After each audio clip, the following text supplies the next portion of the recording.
Hello வணக்கம் Pira, welcome show. சிறப்பா draw பண்ணிட்டு இருக்க வேண்டிய தருணத்தில் நம்ம இருக்கோம். என்ன நினைக்கிறீங்க? இனிஷியல் தாட்ஸ் என்ன? மேன்செஸ்டர்ல டிராவோட ஓடிட்டாங்க, ஓவர்ல ஃபைனல் டெஸ்ட், என்ன நினைக்கிறீங்க? என்ன நினைக்கிறேன் அப்படின்றத பாட்டா படிச்சிடுறேன். வாடிய English Selvi, take you shopping ground Nalli, போடாதே நீ தள்ளி தள்ளி, தெரியாதா சுப்மன் கில்லி, ஒரு பிளேயர் 100 அடிச்சா போர் அடிக்குதடி, 3 பிளேயர் 100 அடிச்சா அதுதானே அடி, 5 செஷன் தான் பேட்டிங் ஆடி நாங்க ரன் அடிச்சு காட்டட்டுமா, தோக்கற டெஸ்ட் நாங்க தான் இப்ப டிரா பண்ணி காட்டட்டுமா அப்படின்ற மாதிரி நீங்க நேத்தே சொன்னீங்க. எனக்கு ஒரு சின்ன ஆசை, ஒரு 2 செஷன் ஆடிட்டு அதுக்கப்புறம் கடைசியில ஒரு டிக்ளேர் பண்ணி கொடுக்க கூடாதான்னு. நான் திருப்பியும் சொல்றேன், எப்ப அவங்க அந்த ஹேண்ட் ஷேக் போது, அதாவது ஒன்னே ஒன்னு சொல்றேன் கேட்டுக்கோங்க. ஐ அண்டர்ஸ்டாண்ட் த ஃப்ரஸ்ட்ரேஷன். ஜெயிக்க வேண்டிய டெஸ்ட் மேட்ச் இந்த மாதிரி 5 செஷன் உக்காந்து வெயில்ல நிக்க வச்சு காய வச்சா அந்த கோவம் வரும். அதுக்காக நீங்க போயிட்டு ஹாரி புரூக்கு போலிங் கொடுக்குறேன் 100 அடின்னு சொல்லக்கூடாது. அப்ப 89 ரன் யார் போலிங் போட்டு அடிச்சாங்க? ஹாரி புரூக் போட்டு அடிச்சாங்களா? Woakes, Archer, Carse, Liam Dawson எல்லாருமே தானே போட்டு அடிச்சாங்க. I understand the frustration of the player. Ben Stokes மாதிரி ஒருத்தர் ஜெயிக்கணும்னு ஆசைப்படுவாரு. ஆனா நீங்க போயிட்டு 2 பேர் இவ்வளவு கஷ்டப்பட்டு ஆடி இருக்காங்க ஒரு ஹை பிரஷர் சுச்சுவேஷன், 223 for 4 இருந்து. நீ அவங்க கிட்ட போயிட்டு ப்ரூக்குக்கு போலிங் கொடுக்குறேன் செஞ்சுரி அடிக்குன்னு சொல்லாமா? நான் என்ன பண்ணிருப்பேன் அதுக்கப்புறமும், தொடர்ந்து இன்னும் ஒரு 6 ஓவர் ஆடிட்டு டிக்ளேர் பண்ணிருப்பேன். டிக்ளேர் பண்ணிட்டு ஒரு 6 ஓவர்ல 100 ரன் டார்கெட் கொடுத்து பேட்டிங் ஆடுறா அப்படின்னு இருப்பேன் நானு. ஏன்னா as per the law, only with the consent of both the captains before the scheduled overs to be bowled can be called off. ஒரு கேப்டன் நான் ஆடி ஆகணும்னா கூட ஆடித்தான் ஆகணும். நான் இந்தியன் மேனேஜ்மெண்ட் இல்ல இருந்தா என்ன பண்ணிருப்பான், அடுத்த மேட்ச் அவனோட அவனோட கோவத்தோட உச்சகட்டத்து ஃப்ரஸ்ட்ரேஷனுக்கு அவனை கொண்டு போயிட்டு அவனை செகண்ட் இன்னிங்ஸ் பேட்டிங் ஆட விட்டுருப்பேன் நான். ஒத்துக்கிறீங்களா இல்லையா அதை? ஆமா ஆமா, கண்டிப்பா அவங்கள கண்டிப்பா அதை ட்ரை பண்ணி ஒரு தூண்டில் போட்டிருந்திருக்கணும். தூண்டில் போடுறத மிஸ் பண்ணிட்டாங்க. பட் தோத்திருக்க வேண்டிய மேட்ச், ஒரு 2 wicket, 2 wickets away from losing the test match. இங்க இருந்து தப்பிச்சது இட்ஸ் பிக் திங். எப்படி ஜெயிக்க வேண்டிய மேட்ச் எல்லாம் தோத்தாங்களோ, அட்லீஸ்ட் கூடிய ஒரு மேட்சை இன்னைக்கு டிரா பண்ணிருக்காங்க அப்படின்னு தான் சொல்லணும். So going in to the final test, எப்படி என்ன மைண்ட் செட்டோட போவாங்க? சார், நான் உங்களை ஒரே ஒரு கேள்வி கேட்கிறேன். இவ்வளவு கிரிக்கெட் பாக்குறீங்க, என்ன வேலை உங்களுக்கு இருந்தாலும் அதை விட்டுட்டு ரெக்கார்டிங்க்கு நீங்க வரீங்க. 4 டெஸ்ட் மேட்ச்ல how do you rate India's batting performance? நீங்க சொல்லுங்க. Is it bad? Very good. ஏன்னா நீங்க away team, most run score in சீரீஸ்ல இது ரெக்கார்ட், இது record breaking in terms of batting. அதுவும் ஒரு அவே டீம் அடிச்சது இதுதான் ஹையஸ்ட் நினைக்கிறேன். அப்ப எதுக்கியா நீங்க நம்பர் 8ல ஒரு பேட்ஸ்மேன் ஆடுறீங்க? அந்த கொக்கி போடுறதுக்கு தான் உங்களை இதை நான் கேட்டேன். ஓகே. இல்ல, இப்போ அவங்க அவங்க பதில் நான் சொல்றேன், அவங்க பதில் நான் சொல்றேன். நம்பர் 8ல ஒரு பேட்டர் இருக்கனாலதான் மத்த பேட்டர்ஸ் எல்லாம் இன்னும் கொஞ்சம் செக்யூரா பேட்டிங் டெப்த் இருக்கு அப்படின்னு சொல்லி நாங்க அப்படிதான் முட்டு கொடுப்பாங்க. எங்களுக்கு 8ல பேட்ஸ்மேன் இருக்குன்றதுனால தான் மைண்ட்ல ஃப்ரீயா ஆட முடியுது. நிறைய பேட்ஸ்மேன் இன்னும் இருக்காங்க வர்றதுக்கு அப்படின்னு ப்ரெஷர் இல்லாம ஆட முடியுது. பேட்டிங் நாங்க ஸ்ட்ரென்தன் பண்ணிட்டுனால அவங்க அவங்க இது அப்படிதான் அவங்களுக்கு பாசிட்டிவா ரிஃப்ளெக்ட் பண்ணுவாங்க. நீங்க தானே சொன்னீங்க, தலை தோனி சொன்னது, டேட்டா எப்படி வேணா நம்ம இன்டர்பிரட் பண்ணலாம்னு. இவ்வளவு ரன் அடிச்சதுக்கு காரணம் எங்களுடைய ஸ்ட்ராங் அண்ட் லாங் பேட்டிங் லைனப்னால தான் அப்படின்னு அவங்க சொல்லுவாங்க. கரெக்ட் தான். இது எப்படின்னா, என்னமாப்ல கல்யாணம் ஆயிடுச்சா அப்படின்னு கேட்டாங்க. ஒரு நண்பன் சொல்றான், இல்ல த்ரீஷா, நயன்தாரா, தமன்னா 3 பேருக்கும் அப்ளிகேஷன் போட்டிருக்கேன், ஏதாவது ஒண்ணு மாட்டோம், அந்த கான்பிடன்ஸ் தான் இருக்கேன். நயன்தாரா த்ரீஷா 2 போனா கூட தமிழ்நாட்டுல இருந்து ஒரு ரிப்ளை வருமா அப்படின்னு பாக்குற மாதிரி தான் இருக்கு. அதாவது இந்த மாதிரி ஒரு திங்கிங்கோட நீங்க போனீங்கன்னா, நான் திருப்பியும் சொல்றேன், இந்தியா கரெக்டான பிளேயிங் லெவன், கரெக்டான லென்ஸ் ஸ்ட்ராட்டஜி பண்ணிருந்தாங்கன்னா 3-0 இந்தியா வில் பி அப். நான் சொல்றதை நீங்க ஒத்துக்கிறீங்களா இல்லையா? ஆமாமா, இந்த சீரீஸ்ல அட்லீஸ்ட் 2-1 இந்தியா அஹெடா இருந்திருக்க வேண்டிய சீரீஸ் தான் இது. பட் அதுதான் சொல்றேன் பிடாங்க, நம்மளும் புலம்பிட்டோம், 4 டெஸ்ட் புலம்பிட்டு தான் இருக்கோம். இந்த மாதிரி 3 பிளேயர் ஏதாவது ஒண்ணு பண்ற பிளேயரா எடுக்காம 3 பிளேயர் எடுத்து வச்சிருக்காங்க. பட் அது இதுக்கப்புறம் அவங்க மாத்த மாட்டாங்க. கோச் இந்த செட்டப் இருக்கிற வரைக்கும் இப்படிதான், இந்த டெம்ப்ளேட் அவங்க மாத்த மாட்டாங்க பிடம். ஓகே, இப்ப நீங்க சொல்லிட்டீங்க. இதுக்கு நான் இன்னொரு எக்ஸாம்பிள் உங்களுக்கும் வியூவர்ஸுக்கும் கொடுக்குறேன். செஷன் மேப் பாருங்க. இந்தியா 6 ஜெயிச்சிருக்காங்க, இங்கிலாந்து 9 ஜெயிச்சிருக்காங்க, ஒரு செஷன் கூட டிரா ஆல. இதுல 10க்கு 10 செஷன் இங்கிலாந்து 6 ஜெயிச்சிருக்காங்க, இந்தியா 3 ஜெயிச்சிருக்காங்க. இந்த 10க்கு 10 கொடுத்த செஷன் 4 டெஸ்ட் மேட்ச்லயும் 90% is with your ball, not with the batter. You only bleeded runs more than 3.8 an over, not picking more than 2 wickets in every single test match. At least 3 sessions, 3 session நீங்க 10 out of 10 கொடுத்தாலே நீங்க காலி. அதுவும் கன்சிஸ்டன்டா நீங்க with the பால் கொடுக்குறீங்க. இன்னொன்னுமே நம்ம வந்து series முன்னாடியே சொன்னோம், இங்கிலாந்தோட பவுலிங்கு பாடாவதியான பவுலிங்கு, அவனால 20 விக்கெட் எடுக்கவே முடியாது நீங்க கொடுத்தால் ஒழிய அப்படின்னு. அதுக்கு இது வந்து கிரேட்டஸ்ட் எக்ஸாம்பிள். இப்ப நான் வந்து போன டெஸ்ட் மேட்ச் சொன்ன Washington Sundar will score the winning runs, அன்பார்ச்சுனேட்டா அவர் அவுட் ஆயிட்டாரு. நான் திருப்பியும் சொல்றேன், வாஷிங்டன் சுந்தர் வில் இன்னைக்கு டிராயிங் ரன்ஸ் அடிச்சிட்டாரு.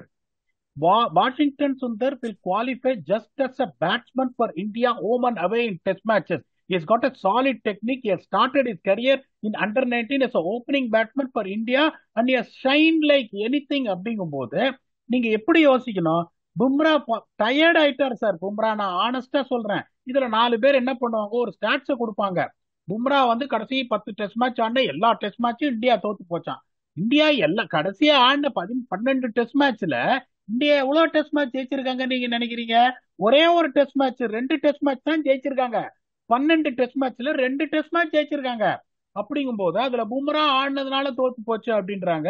சிராஜ் நீங்க முன்னாடியே சொல்லிட்டீங்க, அது வந்து கூட்ஸ் ட்ரெயின் மாதிரி ஓடினே இருக்கு. அந்த ட்ரெயின் சத்தியத்துக்கு கட்டுப்பட்டு விளையாடிட்டு இருக்காருப்பா. ஒரு இதுன்னு வேணும் உங்களுக்கு. ஷார்துல் தாக்கூர் எப்படின்னு பாத்தீங்கன்னா, இந்த மாயில படத்துல வர்ற மாதிரி மின்னலே மூஞ்சை காட்டு போமா அப்படின்னா படுக்குன்னு போட எங்க பார்க்கவே இல்லையே, அவ்வளவுதான் காமிக்க முடியும் அப்படிம்பாங்க. அந்த மாதிரி 11 ஓவர் அவர் போலிங் போட்டிருக்காரு. நீங்க அதுக்கு ஒரு எக்ஸ்பிளனேஷனும் கொடுத்துட்டீங்க ஏன் அவர் போலிங் போட போறது இல்லைன்னு. 2 defensive spinner who are very good to control the flow of runs of picked up wickets. ஒரு அட்டாக்கிங் போலரை நீங்க வச்சிருந்தீங்கன்னா என்ன இருக்கும். இன்னொன்னு சொல்றேன், கடைசி நாள்ல பாத்தீங்கன்னா பால் கீழே வந்துனே இருந்தது, ஒரு பால் மேலெல்லாம் போச்சு. It's not easy to bat. we have to give credit to where it deserve. எல்லாருமே இன்னைக்கு இந்தியால பியூட்டிஃபுல்லா ஆடினாங்க. இப்ப வந்துட்டு என்ன பண்ணுவாங்க, ஒரே ஒரு இது என்ன அப்படின்னா, இப்ப பென் ஸ்டோக்ஸ் போய் செலக்டர்ஸ் கிட்ட சொல்லுவாரு, நீங்க கொடுத்த 4 போலர்ஸும் அப்படின்னு, அந்த வர்மன் சொன்ன மாதிரி. சோ இதத்தான் முதல்ல இருந்தே சொல்லிட்டு இருக்கோம், இது வந்து ஒரு 20 விக்கெட் எடுக்கக்கூடிய ஒரு போலிங் யூனிட்டே கிடையாது. இந்த போலிங் யூனிட்டை வச்சு யூ கேன் ஷூர்லி ஸ்கோர் 400. இப்ப நான் ஒரு ட்வீட் போட்டேன், 373 வெரி குட் ஸ்கோர்னு. 358 15 ரன் தான் அடிச்சாங்க. இந்தியாவோட போலிங் லுக் சோ வீக். என்னன்னா they don't have an attacking bowlers. அந்த attacking bowlers one test matches R tired playing test matches after test matches. அப்படிங்கும் போது ஒரு ஃப்ரெஷ் பவுலர் லைக் குல்தீப் வந்திருந்தா story would have been different. இத சொன்னா யாருமே புரிஞ்சுக்க போறது இல்ல. இப்போ என்ன பண்ணுவாங்க அதையும் சொல்றேன். இப்ப அடுத்த டெஸ்ட் மேட்ச் ரிவ்யூக்கு டீடைல்டா நம்ம வருவோம். Kennington Oval is not a place the ball is expected to turn. Kennington Oval is not a place where spinners have normally won test matches home or away. நீங்க தான் குல்தீப் வேணும் குல்தீப் வேணும்னு கேட்டீங்க, நான் குல்தீப் ஆடணும் அதான் போறாங்க. அது வந்து ஷார்துலுக்கு பதிலாக அட்லீஸ்ட் ஆடினாலும் பரவாயில்ல. பட் அவங்க வந்து ஒரு ஃபாஸ்ட் பாலர் டிராப் பண்ணிட்டு அந்த இவர் அன்சுல் கம்போஜுக்கு பதிலாக குல்தீப் ஆடுவாங்க. அப்படிதான் அது எப்படின்னு டீட்டெயிலாக நம்ம பேசுவோம். அப்படிதானே பண்ண போறாங்க. நான் சந்தோஷப்படுவேன். ஏன்னா நீங்க தான் ஒன்னே ஒண்ணு சொன்னீங்க, ஃபுல் டாஸ் போட்டு விக்கெட் எடுத்துருவாரு ஷார்துல் தாக்கூர்னு. நான் என்ன சொல்றேன்னா, உங்களுக்கு இந்த மாதிரி ஒரு சுச்சுவேஷன்ல குல்தீப் பிரஷர் பண்ணாருன்னா, நான் ஒன்னே ஒண்ணு சொல்றேன், ஜடேஜாவும் சரி வாஷிங்டன் சுந்தரும் சரி அன்பார்ச்சுனேட்லி பிரஷர் பண்ணவே இல்ல. பிரஷர் பண்ண முடியல அவங்களால, ஈஸியா ஆடிட்டாங்க அவங்கள. Even though they bowled extraordinarily well, that is the kind of bowlers what you have got. ஒரு பக்கம் உங்களுக்கு குல்தீப் வந்து கொடைச்சல் கொடுத்தாருன்னா, இன்னொரு பக்கம் லார்டு வந்து லெக் சைட்ல வந்து 8வது ஸ்டம்ப்ல போட்டெல்லாம் விக்கெட் எடுத்துருவாரு. நீங்க போலிங்கே லார்டு கொடுக்கலன்னா எப்படி சார் லார்டை குறை சொல்ல முடியும்? நம்ம வந்து எது பேசினாலும் நியாயமா பேசணும். If has got an opportunity, ஒரு 33 ஓவர் போட்டு 169 ரன் கொடுத்திருந்தா அதுக்கப்புறம் நம்ம சொல்லலாம், when he got an opportunity to bat, he batted supremely well to score an useful 48. அதனால நீங்க அந்த சொல்ற மாதிரி அன்சுல் கம்போஜை டிராப் பண்ணிட்டு குல்தீப்பை கொண்டு வந்தாலும் I won't mind, because it will give an opportunity for people to see what Shardul Thakur can offer with the ball அப்படின்னு. அதுதான் இப்ப அன்சுல் கம்போஜ் ஷார்துல் 2 பேரையும் டிராப் பண்ணிட்டு 1 அவுட் ஆஃப் ஹர்ஷ்தீப் ஆகாஷ்தீப் யார் ஃபிட்டா இருக்காங்களோ அவங்க பிளஸ் குல்தீப் வந்தா இன்னும் நல்லா இருக்குமே. நல்லா இருக்கும், நான் இல்லைன்னு சொல்லியே. இப்ப ஆகாஷ்தீப்போட இன்ஜுரி ஸ்டேட்டஸ் என்னன்னு தெரியல சார். ஹர்ஷதீப்போட இன்ஜுரி ஒன் ஆஃப் ஸ்டேட்டஸ் தம் தான் பீடா. ஹர்ஷதீப் ஆகாஷ்தீப்ல ஒருத்தர் ஃபிட் ஆயிட்டாங்கன்னா அவங்க one of that plus Kuldeep for Anshul plus Shardul. பர்ஃபெக்டா இருக்கும். That will be the best thing to happen. Harshdeep Singh is also an attacking fast bowler, defensive fast bowler கிடையாது. கம்போஜ பத்தி நம்ம முன்னாடியே சொன்னோம். 20 ஓவர் 48 ரன் கொடுக்குற ஒரு போலர்னு ஃபர்ஸ்ட் டெஸ்ட் மேட்ச் அவர் ஆடி இருக்காரு. எந்த ஃபாஸ்ட் பவுலருமே சரியா போடலங்கும் போது அன்சுல் கம்போஜ வந்து குறை சொல்றது தப்பு. It was a learning experience for him to show where he belongs, but he will do well. But unfortunately இந்த டெஸ்ட் மேட்ச் பட் பேஸ் ரொம்ப கம்மியா இருக்குன்றாங்களே பீடா. ஐபிஎல் இதோட கொஞ்சம் ஃபாஸ்டா போட்ட மாதிரி இருந்துச்சு. பாருங்க, தோனி வந்து ஒன்னே ஒண்ணுதான் சொல்லியிருக்காரு. ஐபிஎல் டயத்துல ஒரு சில சமயம் ஸ்பீட் கன்னை பார்த்தா வந்துட்டு கம்மியா இருக்கிற மாதிரி இருக்கும். ஆடும்போது பாத்தீங்கன்னா பால் வந்து ஸ்லைஸ் ஆஃப் த பேட்டை பேட்டுக்கு வரும், ஃபாஸ்டா வந்து பேட் அடிக்கும். இடிக்கும்னு தோனி சொல்லியிருக்காரு. தோனி மாதிரி ஒரு புத்திசாலி எல்லாம் ஏதாவது சொன்னார்னா அவர் எல்லாம் தத்தக்கா பெத்தக்காலாம் பேச மாட்டாரு, யோசிக்காம அவர் பேச மாட்டாரு. இன்னொன்னு சொல்றேன், யோசிச்சு பாருங்க. இந்த மாதிரி அட்டாக்கிங் கிரிக்கெட் இங்கிலாந்து ஆடுறாங்க அப்படிங்கும் போது ஃபர்ஸ்ட் டெஸ்ட் மேட்ச் நீங்க ஆடுறீங்க. Not many fast bowlers, young fast bowlers will have the courage to go full throttle. That is not exactly space. நீங்க பியூட்டிஃபுல்லா சொன்னீங்க. ஐபிஎல்ல தான் நான் நிறைய பார்த்திருக்கேன். 136 137 பார்த்திருக்கேன். என்னன்னா நான் மீட்டர் 125 தாண்ட மாட்டேங்குது. நீங்க சொல்ற point correct. That is also the mentality of the bowler who still worried. Okay, நான் அடிக்கிறாங்க, எல்லாம் எப்படி போட்டாலும் அடிக்கிறாங்க, 4 ரன் 5 ரன் போயினே இருக்கு, நான் வந்து கொஞ்சம் பேச கம்மி பண்ணிட்டு விக்கெட் விக்கெட் போட்டுறேன்ற ஒரு மென்டாலிட்டியில கூட அவர் போட்டிருக்கலாம். Okay, that doesn't mean that is as low as the speed gun suggested, is as low as what is normally known for. ஏன்னா ஹரியானாக்கெல்லாம் ஆடி இருக்காரு ஒரு சில ரெஸ்ட் ஆஃப் இந்தியா அந்த மேட்ச் எல்லாம் பார்த்து குயிக்கா போட்டிருக்காரு. But unfortunately I don't know whether you got the confidence to bend is back.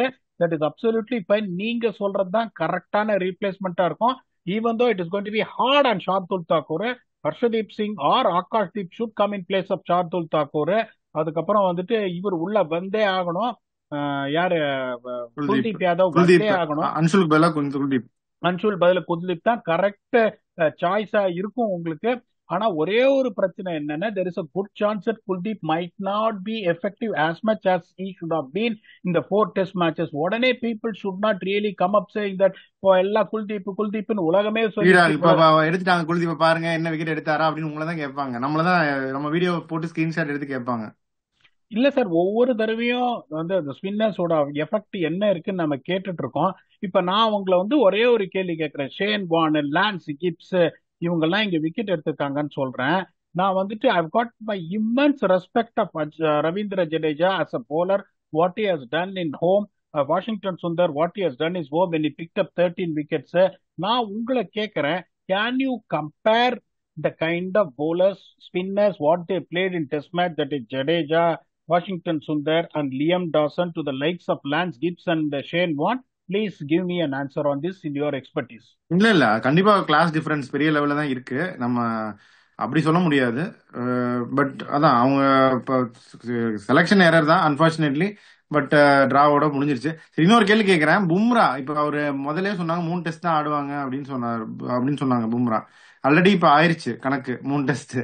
அடுத்த 5வது டெஸ்ட் அவரை புஷ் பண்ணுவாங்களா? அவர் ஆடுறதே கேள்விக்குறியா இருக்கு சார். கென்னிங்டன் ஓவர்ல அவர் ஆடியே ஆகணும் சார். நியூ பால் பிட்ச், அது நியூ பால் 140 போடல. நம்ம தான் பார்த்தோமே போயிட்டாங்க. அவரு டூ ஹார்ட் ஆன் ஹிஸ் பாடின்னு சொல்றாங்க. முடியல சார் அவரால ஆனஸ்ட்லி ஸ்பீக்கிங். இப்ப எல்லாரும் என்ன, ஒரு சிலர்லாம் என்ன கேள்வி கேட்கறாங்க, அந்த மாதிரி ஒரு தங்கத்தை பத்தி குறை சொல்றாங்க. If you cannot play all 3 formats you should not play அப்படின்னு. தயவு செஞ்சு புரிஞ்சுக்கோங்க, முன்னாடில இருந்து அதை சொல்லிட்டு இருக்கேன். சோப்ரா, ஆர்ச்சர், பும்ரா அவங்க எல்லாம் they don't have that smooth action like Dale Steyn or Glenn McGrath to take up the load and play all 3 formats of the game and bowl longer spells. அவங்களோட ஆக்ஷனுக்கு அது முடியாது, அவங்க உடம்பு ஒத்துழைக்காது. அப்படிங்கும் போது திருப்பி அப்புறம் இந்த ஒரு டெஸ்ட் மேட்ச்க்கு எப்படி புஷ் பண்றது? பும்ரா வந்து ஒரு பொன் முட்டையிடுற வாத்து, ஒரு நாள் பிரியாணிக்காக வாத்த போட்டு தெரியலாமா? இல்ல, அது கரெக்டா தான் சொல்றீங்க சார். இப்ப 2-1 பிஹைண்டா இருக்கும் சார். இப்ப ஒருவேளை வந்துட்டு இந்தியா 2-1 அஹெடோ இல்ல சீரீஸ் 1-1 இருந்தா கூட கொஞ்சம் யோசிக்கலாம். இப்ப 2-1 பிஹைண்ட், ரெண்டாவது யோசிச்சுக்கோங்க. Forget about the series. ஜெயிச்சாலும் இந்தியா டிரா தான் பண்ண போறாங்க. WTCன்றது ஒவ்வொரு டெஸ்ட் மேட்சும் அந்த பாயிண்ட் வின் ரேஷியோ எவ்வளவு இம்பார்ட்டன்ட்ன்றது உங்களுக்கு தெரியும். How we missed out narrowly on the WTC finals after being in the pole position அப்படிங்கும் போது that makes நியூசிலாண்டோட இன்னொரு டஃப் டூர் இருக்கு. நியூசிலாந்து வந்து இப்போ போல்ட் சவுத்தி எல்லாம் இல்லைன்னு நீங்க சந்தோஷப்பட முடியாது. டீல் வேக்னர்லாம் அவன் difficult to beat at home அப்படிங்கும் போது இப்ப இந்த ஒரு டெஸ்ட் மேட்ச் இவங்க ஜெயிச்சுட்டாங்கன்னா கிளென் பிலிப்ஸ்டே பவுலிங் விக்கெட் விட்டுட்டு இருந்தாங்களே. அதைத்தான் சொல்றேன். சோ இப்ப உங்களுக்கு 2-2 விளம்பின் என்னை பொறுத்த வரைக்கும் நான் சொன்ன காலு 3-1 இன் ஃபேவர் ஆஃப் இங்கிலாந்து. 2-2 அப்படின்னா it is a win-win situation for India to come பேக்குங்கும் போது இவங்க என்ன பண்றாங்கன்னா சார், நம்ம எப்படி வந்து டிஸ்கஸ் பண்ணோம், பும்ராவை 4 ஓவர் ஸ்பெல் மேல போடாத. 4 ஓவர் ஃபர்ஸ்ட் தான். ஃபர்ஸ்ட் 4 ஓவர் போடுறியா, லஞ்ச் முடிஞ்ச உடனே ஒரு 4 ஓவர், டீ முடிஞ்ச உடனே ஒரு 4 ஓவர், கடைசியில க்ளோஸ் ஆஃப் பிளேல ஒரு 2 ஓவர், 16 ஓவர், 14 ஓவர். இப்படிதான் நீங்க யூஸ் பண்ணணும். சில சமயம் டெஸ்பரேட்டா எப்பெல்லாம் விக்கெட் விழலையோ அவரை கூப்பிட்டு போட்டு 5, 6, 7 ஓவர் ஸ்பெல்லாம் போட வைக்கிறாங்க. அப்படி போட வச்சுதான் இப்ப கடைசியில பாத்தீங்கன்னா டெஸ்பரேட்டா பேச கூட போடுறேன்னு போட்டு ஓவர் ஸ்டெப் பண்ணாரு. எப்ப அவர் ஓவர் ஸ்டெப் பண்றாரோ அப்பெல்லாம் எனக்கு பயமா இருக்கும். I am really worried that he might break down. On top of it, நீங்க கேக்குற மாதிரி நல்ல வேலிட் கேள்வி கேட்டீங்க. Still I want Bumrah to play the next test match because I want India to win it too and make it 2-2 ஆடியே ஆகணும் என்ன பொறுத்த வரைக்கும். என்ன பிரியாணிக்கு பண்றாங்க? ஆசைப்படுறீங்க, இப்படிதான் ஆஸ்திரேலியாலையும் பிரியாணிக்கு எல்லாரும் ஆசைப்பட்டு தான் பாவம். சரி, மீண்டும் பிரியாணிக்கு ஆசைப்படுறோம், பாப்போம் என்ன ஆகுதுன்னு. சரி, இந்த மேட்சை பொறுத்த வரைக்கும் happy as an Indian fan. ஒஸ்டா போயிருந்திருக்க வேண்டியது. somehow they salvaged it. Credit to Gill, credit to KL ராகுல். சில நல்ல பர்ஃபார்மன்ஸஸும் இருந்துச்சு. ஜடேஜா பாத்தீங்கன்னா extraordinary performance through with the bat throughout the series. Sundar also contributed. Certain things are good, but இன்னும் நிறைய பாக்ஸ் எஸ்பெஷலி பவுலிங்ல கேப்ஸ் இருக்கு. நீங்களே அந்த ஸ்டாட்டிஸ்டிக்லா இது பண்ணிட்டீங்க. ஸோ அடுத்த மேட்ச் என்ன ஆகுதுன்னு பார்ப்போம், அதை பத்தியும் பேச வருவோம். ஸோ இந்த மேட்சை பத்தி உங்க ஃபைனல் தாட்ஸ் என்ன? நான் தான் சொன்னேன் உங்களுக்கு, the batting has always done well. Take this innings out. KL Rahul has done well. Take this innings out. Gill has done well. Take this inning out. Sai Sudarshan has scored a 50 in the first innings. Jadeja has performed. Washington Sundar has performed. யாரு perform பண்ணல, எல்லாருமே perform. Batsman has put their hand up. இப்ப ஒரே ஒரு பிரச்சனை என்னாச்சு, அந்த 193 லாட்ஸ்ல chase பண்ண முடியலன்னா people have been very critical about our batting not coming up to the mark. அந்த ஒரு இன்னிங்ஸ் தவிர எல்லா இன்னிங்ஸ்லயும் ரன் அடிச்சிருக்காங்க, அதுல எந்த சந்தேகம் போல. அவர் problem has been the bowling which they failed to address. ரெண்டாவது, they still not adapted to what lengths to bowl in which place. இப்ப கென்னிங்டன் ஓவர்ல சரக்குன்னு கொஞ்சம் பவுன்ஸ் பெட்டரா இருக்கும், கொஞ்சம் மேல போடணும். கென்னிங்டன் ஓவர்ல நீங்க ஷார்ட்டா போட்டீங்கன்னா வச்சு பிரிச்சிருவாங்க ஸ்கொயரா நீதர் சைடு அந்த விக்கெட். அதுதான் ரொம்ப இம்பார்ட்டன்ட்ங்கும் போது 1 for 2 உங்களுக்கு 5 செஷன் பேட்டிங் ஆடணும். 669 ரன் அடிச்சுட்டு ஷோல்டர்ஸ் டவுன் அங்கேருந்து வந்து 5 செஷன் ஆடி கடைசியில அவன் முடிச்சுக்கலாமா ரங்கா அப்படின்னு கேட்கிற அளவுக்கு கொண்டு வந்தாங்க பாருங்க. That is a real grit and determination. What passion, what hunger, what dedication all these squad members have got for the country when they represent India அப்படிங்கிறது பாப்போம் என்ன நடக்கிறதுன்னு. To be very honest with you, அதான் நான் சொல்றேன் திருப்பியும். இப்ப ஆனஸ்டா சொல்லணும்னா congratulations England on being 2-1 up. But on all honesty இந்த கிளட்ச் மொமெண்ட்ஸ் ஸ்ட்ராட்டஜி பெட்டரா இருந்து, டீம் செலக்ஷன் பெட்டரா இருந்தா India would have been at least 2-1 up. நீங்க சொன்ன மாதிரி பாப்போம். It has got all to play for. திருப்பி இன்னும் ஒரே நாள் பிரேக்ல திருப்பி வருவோம். ஏன்னா not much of time is left for the fifth test match and series decider. திருப்பி வருவோம். கென்னிங்டன் ஓவல் அங்க வந்து கண்டிஷன்ஸ் எப்படி இருக்கு, யார் ஜெயிக்க போறாங்க, யாருக்கு எட்ஜ் இருக்கு, என்ன பிளேயிங் காம்பினேஷன் வருவாங்க, will come back and discuss it with your very own octopus. Until then, thanks a lot and bye bye.